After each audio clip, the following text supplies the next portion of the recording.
This video is about learning styles. What kind of learner are you? Oh yeah, I'm a visual person, so like yeah, I can see things, yeah. I think visual learning. Visual. I mean, like I remember formulas like auditory. Like I need to be like interacting with the material. I like to learn by doing myself. Very hands-on. Hands-on learner. Hands-on? So like if I have a model, I'd like to look at that and look it over. Part of this video was sponsored by Google Search. There is this idea in education that everyone has their own preferred way of learning, their so-called learning style. If information is presented in accordance with the learning style, well, then they'll learn better. Now, there are dozens of different learning style theories, but the most common one identifies 4 main learning styles: visual, auditory, reading, writing, and kinesthetic, or VARK for short. Visual learners learn best from images, demonstrations, and pictures.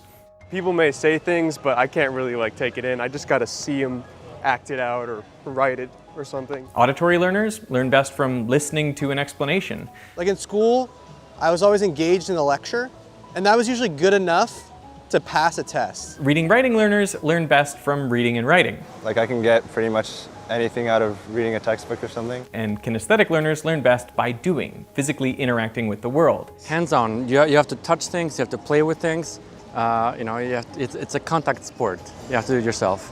I want to try something with you, a little experiment. I want to show you 10 pictures of things, and I don't want you to say anything while you're looking at them. And at the end of the 10, you tell me how many you can remember. Okay. Okay? Okay. Now, learning styles make intuitive sense because we know everyone is different. Some people have better spatial reasoning, others have better listening comprehension. We know some people are better readers, while others are good with their hands. It sort of very much fits with a broad strain of thought in sort of the recent Western tradition is like, we're all unique, we're all different. And so you don't want to say like everybody learns the same way. That sort of conflicts with our feelings about what it means to be human. So doesn't it make sense that people should learn better in their own preferred learning style? Well, teachers certainly seem to think so. A survey of nearly 400 teachers from the UK and the Netherlands found that over 90% believed that individuals learn better when they receive information in their preferred learning style. Just like every professor has a different style of teaching, you have a different style of learning. But when his teacher starts using visuals, Jonathan finds it easier to focus and understand the material, so he might be a visual learner. Can you tell me what that means to you? Like, what does it mean to be a visual learner? To me, it means that for me to learn something, sometimes I need to draw it, or I need to write it down, or I need to see a picture or a movie. For example, science classes, I get bored easily just listening, and I think it's more interesting for me to actually be able to do it. How do you know that you're a visual learner? I don't. I just assume. To take advantage of learning styles, then teachers need to do 2 things. First, identify the learning style of each of their students. And second, teach each student in accordance with their learning style. On the VARK website, it says, once you know about VARK, its power to explain things will be a revelation. But before you take an online learning styles quiz, it's a good idea to ask, do learning styles even exist? I mean, do you have one? And if you're taught in accordance with it, would you learn better? Well, you could test this by running a randomized control trial, where first you would identify learners with at least 2 different learning styles, say visual and auditory, and then randomly assign the learners to one of 2 educational presentations, one visual, one auditory. So for half of the students, the experience will match their learning style, and for the other half, it won't. And then you give everyone the same test. If the learning style hypothesis is correct, the results should show better performance when the presentation matches the learning style than when they're mismatched. I tried a very unscientific version of this experiment on the street. For some people, I matched their learning style, so I showed visual learners pictures of 10 items. But for other visual learners, I read out the items instead. Bell, penguin, sun. Okay, I'm maxed out. How many can you remember? I don't know. Pear, knife, duck, heart, butterfly. Apple, bicycle, guitar. There's a spider. Did I say I already? Trumpet. Pear. Butterfly. Knife. Boat. Heart. Knife. Heart. I couldn't tell you the rest. That's all I got. Most people could remember only about 5 or 6 things. Yeah. 6. Yeah. 6 is not bad. All right. 6. 6 out of 10, which is not bad, right? Oh, all right, That's yeah. a passing score. Candle. But a few could remember substantially more, say 8 or 9 items. Bug. I don't know if I said bug. Guitar, bike, eye, bell, spoon, sun, chair.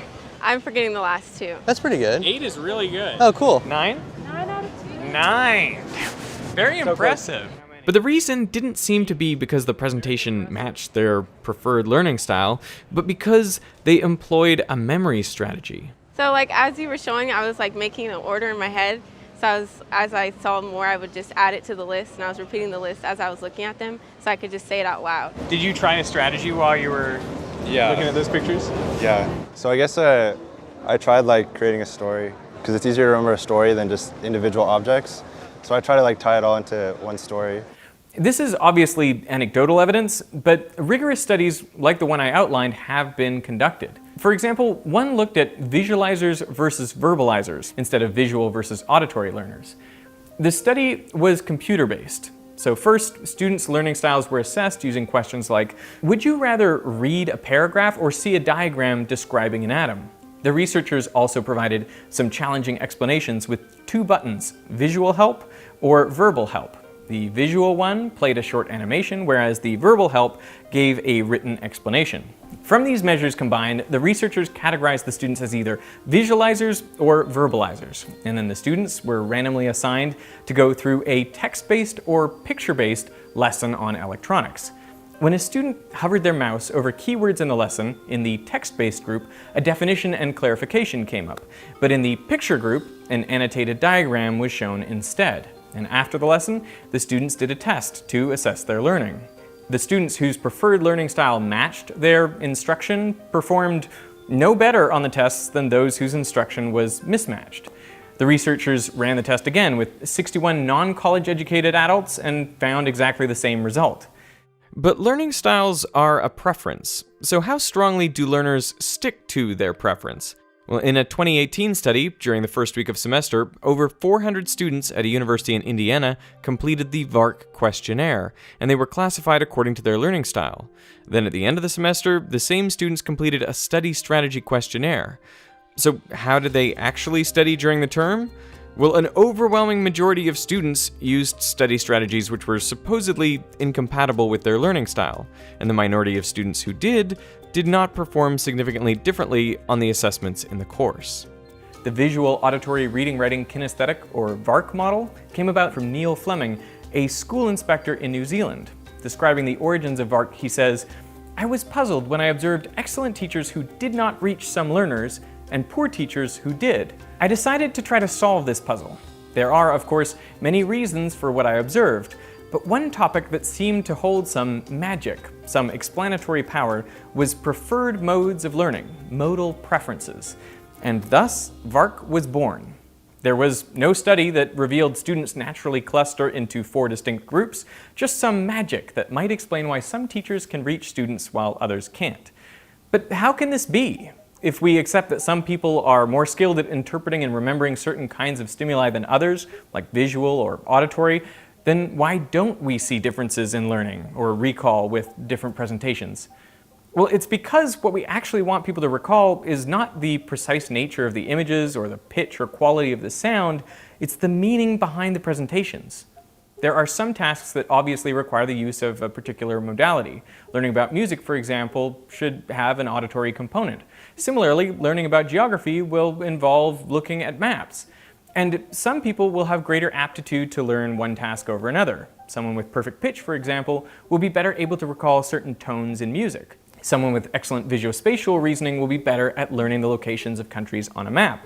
But the claim of learning style theories is that these preferences will be consistent across learning domains. The person with perfect pitch should learn everything better auditorily.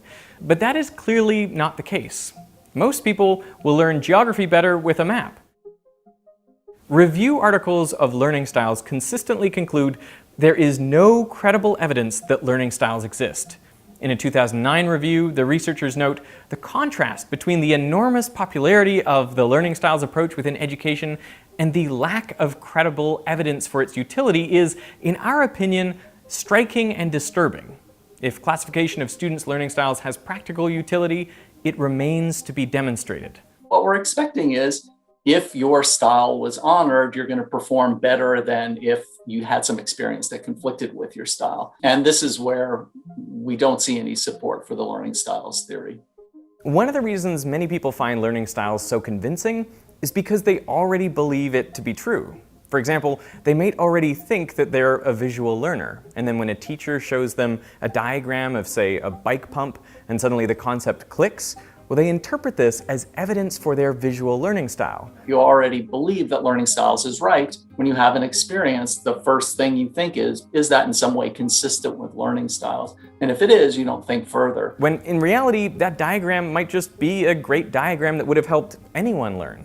When we already believe the world to be a certain way, then we interpret new experiences to fit with those beliefs, whether they actually do or not.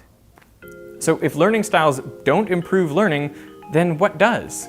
Well, there's a large body of literature that supports the claim that everyone learns better with multimodal approaches, where words and pictures are presented together rather than either words or pictures alone. Now there's going to be words as well as the picture. We're going to see if this is any better. This is known as the multimedia effect, and it explains, in part at least, why videos can be such powerful tools for learning, when the narration complements the visuals. Duck. Heart. In my PhD research, I found explicit discussion of misconceptions was essential in multimedia teaching for introductory physics. How many is that? 6. 6. Okay, that's good. That is a whole 50% better. Do you think that was easier? Yeah, with 100%. The words, yeah. 100%. Sure. Ultimately, the most important thing for learning is not the way the information is presented, but what is happening inside the learner's head. People learn best when they're actively thinking about the material, solving problems, or imagining what happens if different variables change. I talked about how and why we learn best in my video, The Science of Thinking, so check that out. Now, the truth is, there are many evidence-based teaching methods that improve learning. Learning styles is just not one of them. And it is likely, given the prevalence of the learning styles misconception, that it actually makes learning worse. I mean, learning styles give teachers unnecessary things to worry about, and they may make some students reluctant to engage with certain types of instruction. And all the time and money spent on learning styles and related training could be better spent on interventions that actually improve learning. You are not a visual learner, nor an auditory learner, nor a kinesthetic learner. Or more accurately, you are all these kinds of learner in one. The best learning experiences are those that involve multiple different ways of understanding the same thing. And best of all, this strategy works not just for one subset of people, but for everyone. This part of the video was sponsored by Google Search. Now, there are lots of topics out there that are controversial, like learning styles, for example. Most people believe learning styles are a thing, whereas educational researchers find no robust evidence for them. And if you search for learning styles, you'll get lots of sites with resources and quizzes. But if you search for learning styles debunked, well, then you'll find articles about how there is very little evidence for the learning styles hypothesis. I think one of the most common traps people fall into is only searching for information that confirms what they already believe.